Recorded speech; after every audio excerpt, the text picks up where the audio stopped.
तो दोस्तों आज हो गया है 3 जुलाई 2020। बिहार समेत देश दुनिया की ताज़ा और बड़ी खबर लेके आए सिर्फ आपके लिए। चलिए फटाफट खबर शुरू करते हैं। उससे पहले अगर चैनल को अब तक सब्सक्राइब ना किया तो फटाफट चैनल को सब्सक्राइब कर ले ताकि इसी तरह की वीडियो आप हर रोज़ देख सके। चलिए शुरू करते हैं। आज की पहली बड़ी खबर आपको बता दें कि राजद के जोकीहाट अररिया विधायक शहनवाज आलम सहित बिहार के 32 जिलों में 478 नए कोरोना संक्रमित मरीज की गुरुवार को पहचान की गई है। इसके पूर्व 29 जून को 394 संक्रमितों की पहचान हुई थी। इसके साथ ही 5 कोरोना संक्रमित मरीजों की इलाज के दौरान मौत हो गई है।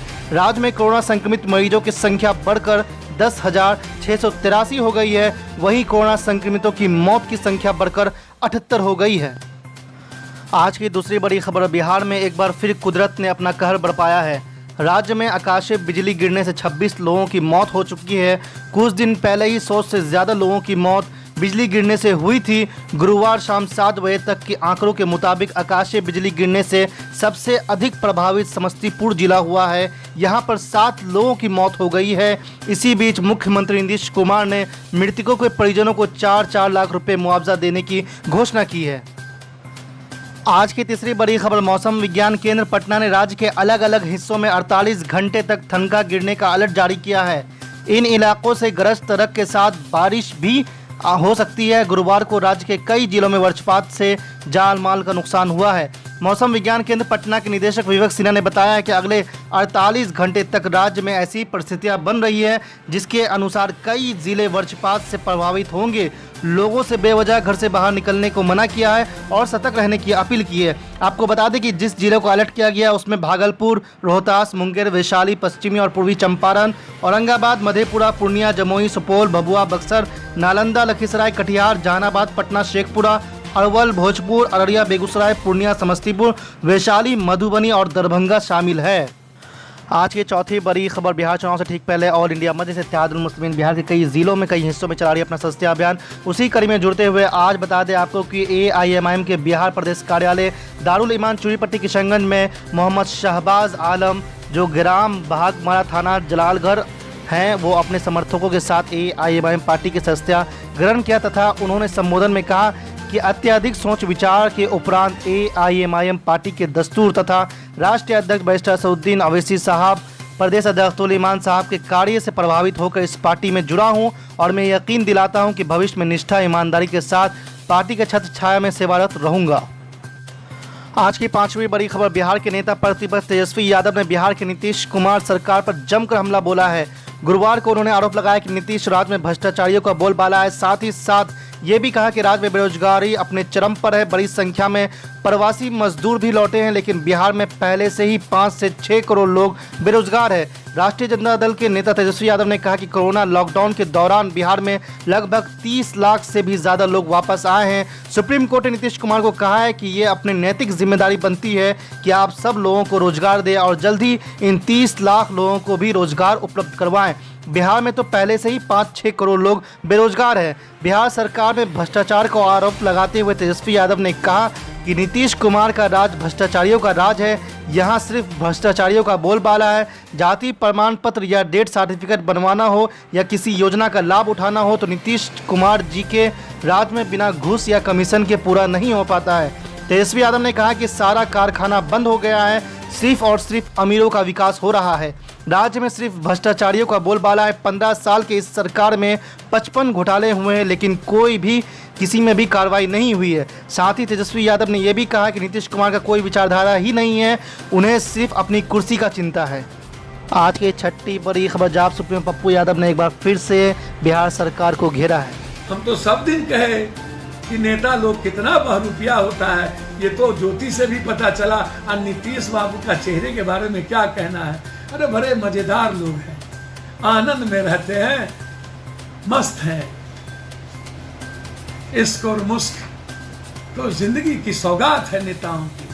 अरे हम बहुरूपिया नहीं बनेंगे तो फिर वोट कहाँ से मिलेगा।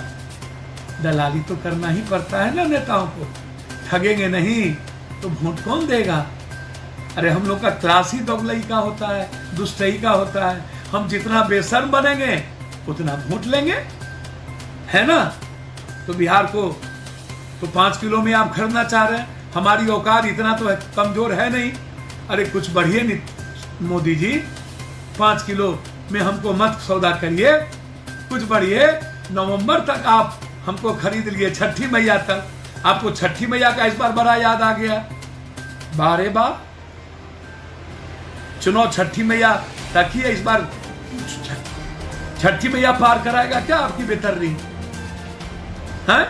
जनधन में भी कहे पैसा डाल दिए, किसानों को बोले पैसा डाल दिए, और अब 5 किलो में भी हमको खरीद लिए। जनता है, पब्लिक है, सब जानती है। अजी अंदर क्या है, अरे अंदर क्या है, बाहर क्या है, सब कुछ जानती है पब्लिक है। मोदी जी, काट की हंडी एक को बार नहीं चढ़ती है, एक के बार चढ़ती है। बिहारी, कोरोना वायरस में जितना तबाह आप किए हैं दुनिया में, आप दोनों सौतेला बेटा और माँ बना करके दोनों, क्या समझ लीजिए हम लोग को ऊपर से पैदा हुए क्या बिहारी? हम लोग का कोई माँ बाप नहीं है। अरे हम लोग 12 करोड़ एक ही माँ बाप के संतान है। मोदी जी मत ठगिए, समझे? और नवंबर तक आप दीजिएगा, ममता कह दिया हम ताज जिंदगी देंगे। और पप्पू यादव, मैं वादा करता हूं Modi ji, below poverty line 2 बीघा से नीचे जिसको जमीन होगा, 25 किलो चावल, 20 किलो आटा, 5 किलो दाल, 2 लीटर करवा तेल और 250 ग्राम हल्दी और मसाला 30 तारीख को जब तक पप्पू यादव रहेगा हर गरीब के घर पे झोला में पहुंचेगा। है हिम्मत तो करिए घोषणा, मैं पहुंचाऊंगा, मैं आजीवन पहुंचाऊंगा, क्योंकि ये मैं सेवक और बेटा की जिम्मेदारी है। मैं खैरात नहीं बांटूंगा, मैं खैरात बांट के नहीं थकूंगा, मैं चुनावी नहीं जानता हूं। मोदी जी खैरात मत बांटिए, हमें रोजगार दीजिए, हमें बाढ़ से मुक्ति करिए। आप डबल इंजन की सरकार है, हम 3 साल, 1 महीना नहीं होगा, 3 साल में बाढ़ से मुक्ति करेंगे, वादा करिए आप। हम नहर, शहर, कैनाल और बंद पड़े नदी को 3 साल के अंदर जिंदगी बदलेंगे और पूरी 21 नदियों को, पानी को खेत और छोटे नदियों के द्वारा दुनिया में ले जाएंगे। आप इस पर बात करिए। आज जो हम बीमार हैं और पलायन करते हैं, कोसी, सीमांचल, मिथिलांचल, बेतिया, मोतिहारी, आज हमारी पानी साउथ में जाएगा तो हम जिंदगी जिएंगे, हम तबाह नहीं होंगे। अरबों खरबों रुपया बिहार के हर साल बर्बाद होते हैं और हम अपनी जिंदगी को तबाह कर लेते हैं। हम आज गरीबी का सबसे बड़ा कारण, बीमारी का सबसे बड़ा कारण, आयरन पानी का सबसे बड़ा कारण,